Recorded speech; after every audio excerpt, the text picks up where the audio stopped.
अध्यक्ष महोदय, और वो भी कैसे 20 वर्षों तक जिस मखमल के खाट पर इन्होंने अपना समय गुजारा है, धूप छांव, दुख तकलीफ क्या होती है कभी तो इनको एहसास हुआ नहीं। गरीबी की मार, महामारी की मार, सूखाग्रस्त की मार क्या होती है ये तो कभी इनको सामना करना पड़ा नहीं, बल्कि इससे इतर लोग इनके राज्य में राशन कार्ड लेकर के लोग भाग भाग करते हुए लोगों ने जान दे दी। नौजवान बेरोजगार, कई ऐसी घटनाएं घटी, सरकारी कर्मचारियों के ऊपर प्रताड़ना, मॉब लिंचिंग जैसे घटनाएं, कई विगत 20 वर्षों में घटनाएं घटी। और आपने वर्तमान सरकार के 3 साल अभी पूरे होने को हैं अध्यक्ष महोदय, और बहुत चुनौतियों भरा ये वक्त रहा। कोरोना भी आया, थोड़ा जीवन सामान्य हुआ, आज फिर कोरोना का एक माहौल तैयार हो रहा है। आएगा कि नहीं आएगा ये तो आने वाला समय बताएगा, इसकी जानकारी भारत सरकार को सबसे अधिक है। लेकिन वर्तमान मीडिया, अखबार के माध्यम से ऐसा लग रहा है कि कोरोना अब आ चुका है इस देश में, और आगे क्या भारत सरकार की गाइडलाइंस आएंगी। आज हमारे वित्त मंत्री का भी प्रेस कॉन्फ्रेंस, वीडियो कॉन्फ्रेंसिंग रहा है पूरे देश के वित्त मंत्रियों के साथ और देश के केंद्रीय स्वास्थ्य मंत्री के साथ और राज्यों के स्वास्थ्य मंत्रियों के साथ। तो लगता है कि फिर कुछ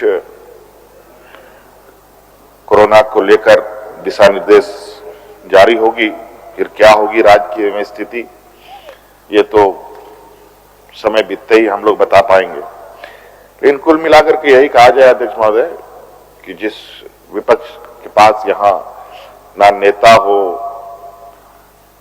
ना कोई मुद्दा हो, ना कोई दिशा हो, उसके साथ हम कैसे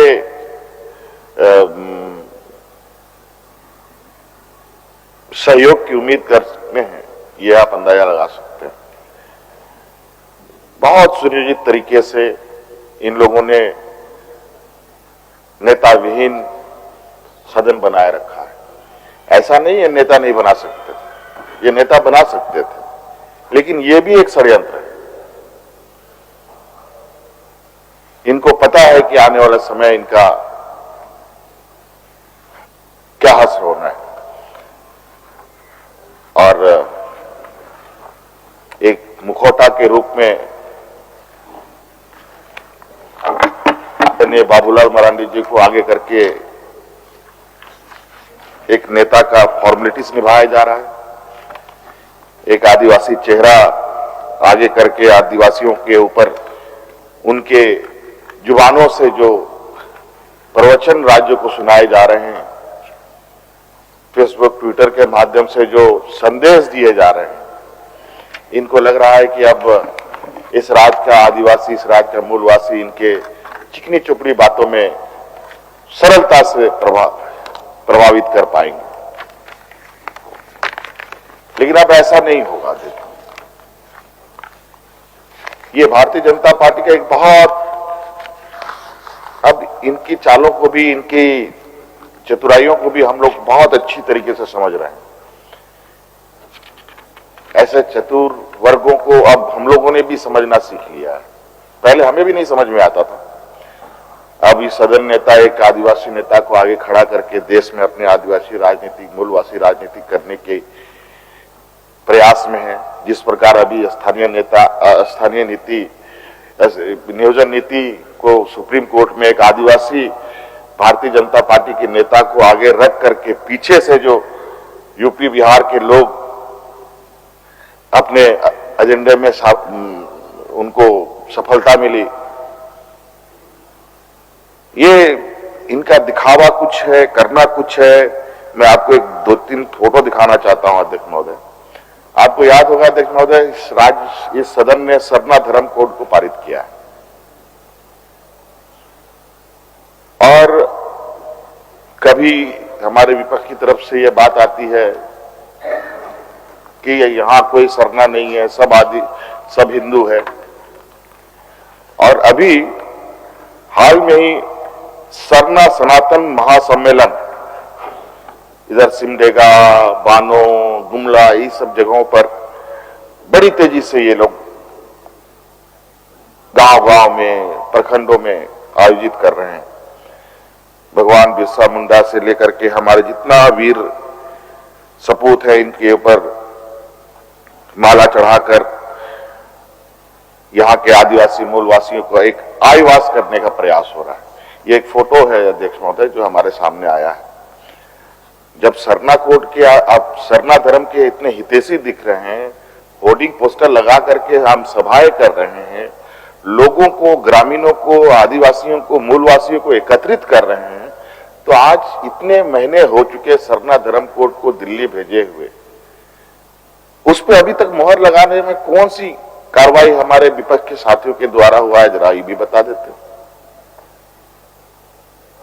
ये तो हुआ ना, यह स्पष्ट रूप से ये ना सरना धर्म कोड के हिमायती है, ना 1932 खतियान के हिमायती है, ना ही 1932 आधारित नियोजन नीति के हिमायती है, ना ही ओबीसी को 27% आरक्षण के हिमायती है।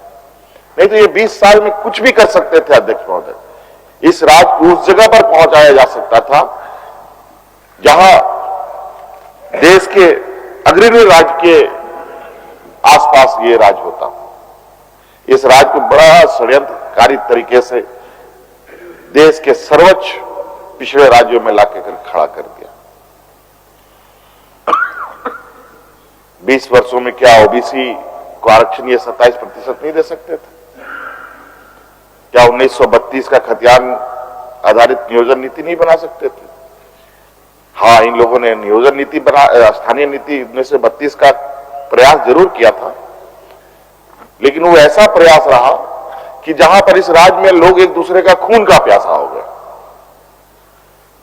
और ऐसा क्या हुआ कि हम लोग 1932 की चीजों को लाते हैं तो लोग रंग, गुलाल, अबीर लेकर के सड़कों पर मिठाई बांटते हैं। यही फर्क है अध्यक्ष महोदय उनके और हमारे निर्णयों में और मंशा में। आज हमारी मंशा क्या थी नियोजन नीति के माध्यम से अध्यक्ष महोदय? यहां एसटी, एससी, ओबीसी तो आरक्षण से आच्छादित लोग हैं, पिछड़े वर्ग आच्छादित है, इनको कुछ नहीं होने जा रहा था। मात्र 40% जनरल के माध्यम से जो बाहरी लोगों का यहां प्रवेश होना था, यह मुझे रोकना था।